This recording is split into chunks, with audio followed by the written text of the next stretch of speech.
Where to start? I went to the Home and Garden Show at the Convention Center here in Denver today because uh, I was gonna have to go to work during Valentine's Day, and I wanted to be able to spend some time with Misty, doing something special, and she wanted to go to it. So we went. We had a fun time. Then we ate some Korean food, and I kept my mind off of the world falling apart around me pretty much the whole day. But little bits of it creeped in here and there. And because this is YouTube and I'm speaking to a particular audience, I'm going to start with the part of it that would be most salacious as far as YouTube drama, and that is my take on Vindicator's video about the former YouTuber Soreta Yuki and his Facebook posts about punching somebody who's a white nationalist. And Soreta Yuki, being of half Asian, half European descent, thinks that he's had enough abuse during his life, and he's had enough of white nationalists speaking about his mixed race people being unwanted, and that it's okay for him to react with violence against them, and that those people who toe the line of nonviolence, they have no business telling him that it is not the time to strike out at these people. Now, I do recognize that the former Soreta Yuki, he lives in the UK. And in the UK, they have UKIP, they have all sorts of other white nationalist things that have happened that have not happened here in America. So, from my point of view as an American, white nationalism seems to be like a very fringe component to the conservative swing of the pendulum that has taken over in the UK and the US. But I understand that it's a little bit more visible in the UK. But I had two visceral reactions to reading his posts, because I'm a Facebook friend of him as well as Vindicator. And my first reaction, and this is probably funny to some of you, was, bitch, you are too fucking pretty to be throwing in the fucking I'm oppressed card, right? If you don't like that those fucking white nationalists are speaking against your mixed race people not deserving to exist, all you gotta do is go to the bar, pick up their women, and fuck them. Alright? A guy that pretty does not face as much hardship in life because of his mixed race as ugly people do, okay? And most of the white nationalists that are spouting that shit, they're fucking inbred. And they're ugly, right? And so when I see Soreta Yuki, fucking pretty boy frontman to a fucking rock band, you know, when I see him fucking say, oh yeah, I've dealt with this pain all my life, I'm like, bullshit! Girls have been fucking fawning of you no matter what fucking race, and those fucking white nationalists are probably fucking jealous, right? Whatever fucking mix you are, it came together right because you're fucking pretty. If there was a fucking sex tape of Milo Yiannopoulos and fucking Soreta Yuki fucking getting it on, I'd probably pay $10. At least $10 to see it. You know, and I know there's probably people that would spend over 100, because that would be some like antimatter fucking left wing, right wing fucking shit going on. That would be some hate fucking. That would be some real shit. So, no. My initial response to seeing him post that was like, where are you getting this? You know? My other thought, and this is a little bit more disturbing to me. That thought might have been disturbing to some of you, but this is a little bit more disturbing to me. As I was thinking, this being Black History Month here in America, do we only enshrine Reverend Martin Luther King Jr. because of his pacifist nature? Is it that white people have put him up on a pedestal as, the pinnacle of what it means to be a successful and righteous protester? Is it possible that we only put him there because we find him acceptable because he was nonviolent? And we could deal with that. I don't know. I can see where a lot of this protesting and marching still hasn't changed anything because people are going to do what they're going to do when they have power. So I can see that there's a lot of frustration in the air right now. The whole fucking world is going batshit fucking crazy.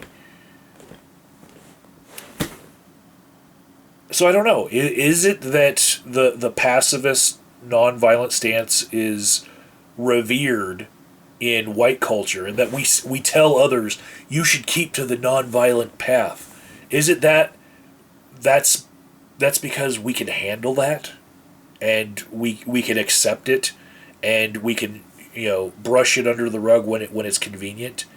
Is it that the violent revolution is what we're afraid of, and that's why we keep talking down to people and saying, no, keep to the nonviolent stuff, and you're doing harm to your movement if you bring violence to it, because that's all that people are going to think that everyone there did. If one person fucks up and throws a rock, then it's a riot instead of a march, Maybe I'm still a fucking nonviolent person. I'm on the side of nonviolence, right? I'm sticking to that. But I have to wonder, given what Yuki's saying about how he's ready to fucking sell out nonviolence and fucking start punching Nazis, as if it's right to fucking bring physical harm to anyone, I'm a little bit more of an absolutist on that, and I wouldn't punch a Nazi. I wouldn't. And I know that that's been a topic that's been discussed and probably ad nauseum here on YouTube, but no, I wouldn't have done that. And I do think that people bring harm to their cause when they're not nonviolent. The other thing that happened to me today, as I was catching up with things that happened outside my little safe space of the Home and Garden show in the convention center, when I started flipping through Facebook, I saw that on Friday evening, some of the protesters that I used to hang out with in the Occupy movement in Colorado Springs were protesting Wells Fargo Bank yet again. There are videos on my channel of them protesting Wells Fargo Bank, the same fucking branches that they protested on Friday. They protested 5 years ago. They're just easy targets, okay?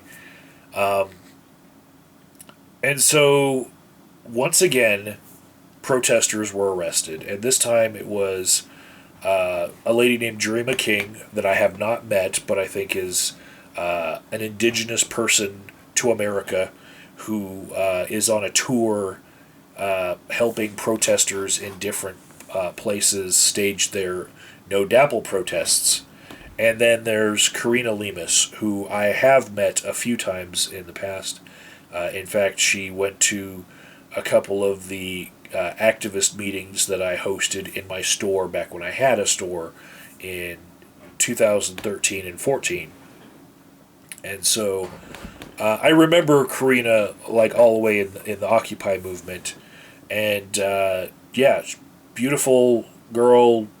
She drank the social justice Kool-Aid a long time ago, and she's been a very present person in all of the protests that happen in Colorado Springs.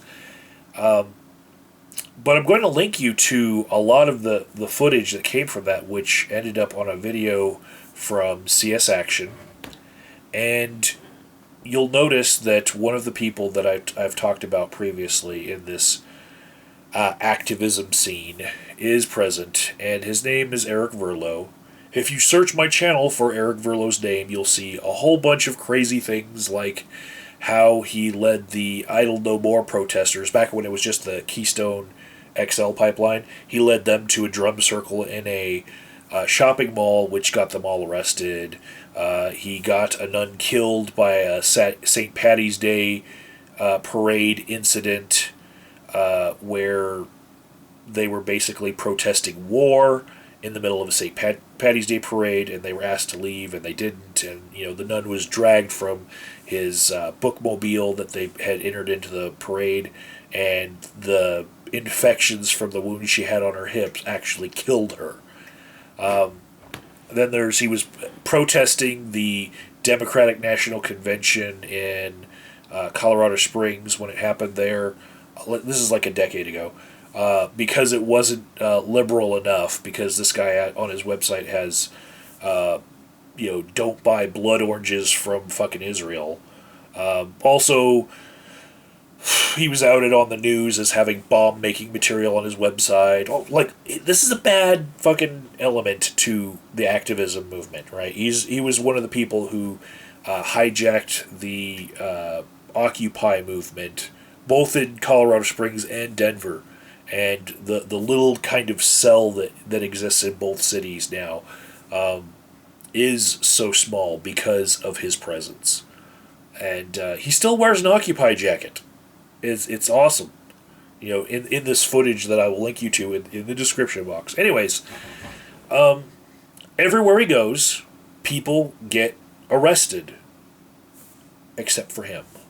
It's like he really wants to make headlines. He really wants to get in the news. He wants his message out there, and that's how the news will pick it up if someone gets arrested.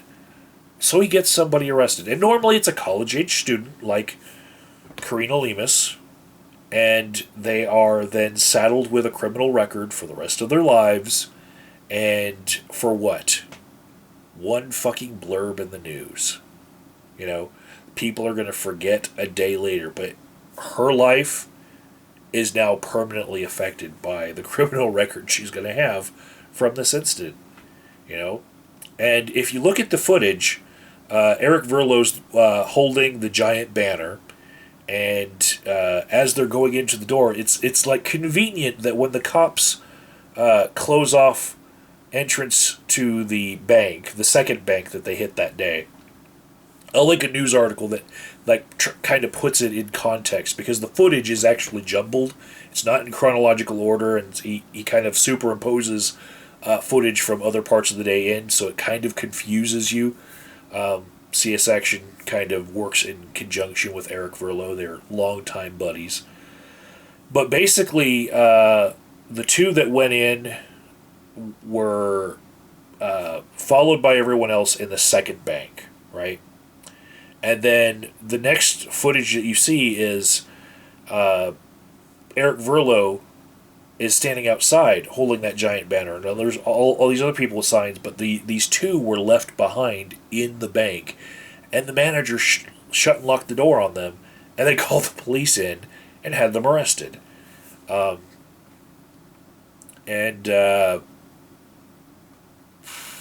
Yeah. The arrest is what made the news. Seriously, this would, there's so much protesting going on for every goddamn thing nowadays that you have to do something more.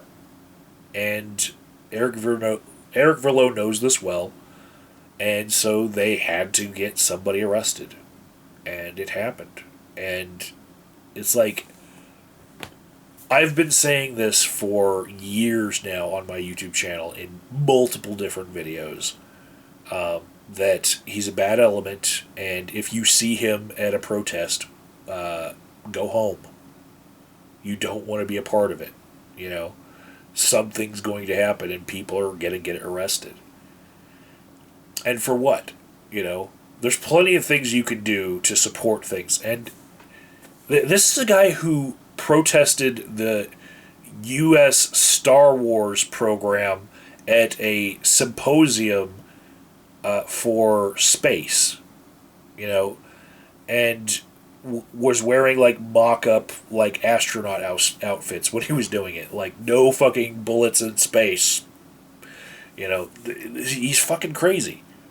And so they're boycotting Wells Fargo Bank for the Dakota Access Pipeline. There's plenty of other places that could be protested, but this is a place that they know. This is like their stomping ground. They've protested at these banks time and time again over the years.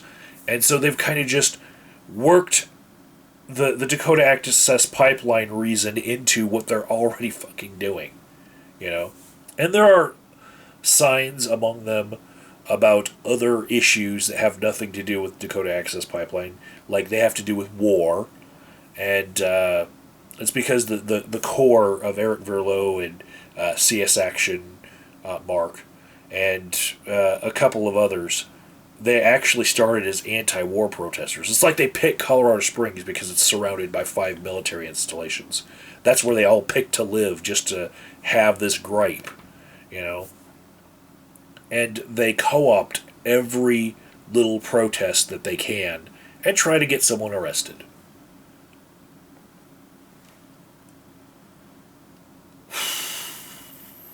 The YouTubers that could corroborate this would be Anonymous Houston, Daxon Islander, Lucky Dog 1351, many of them. I know that Godless Manitoban from Canada, he's been watching every one of these videos where I talk about this going on.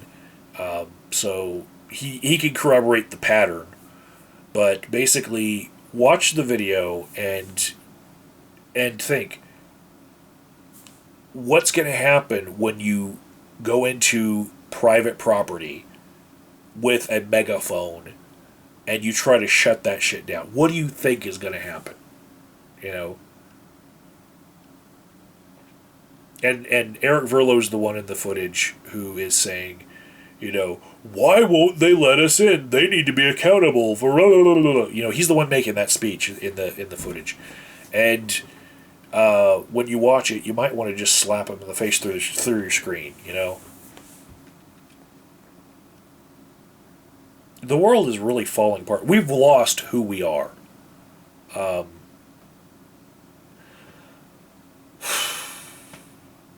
We really have.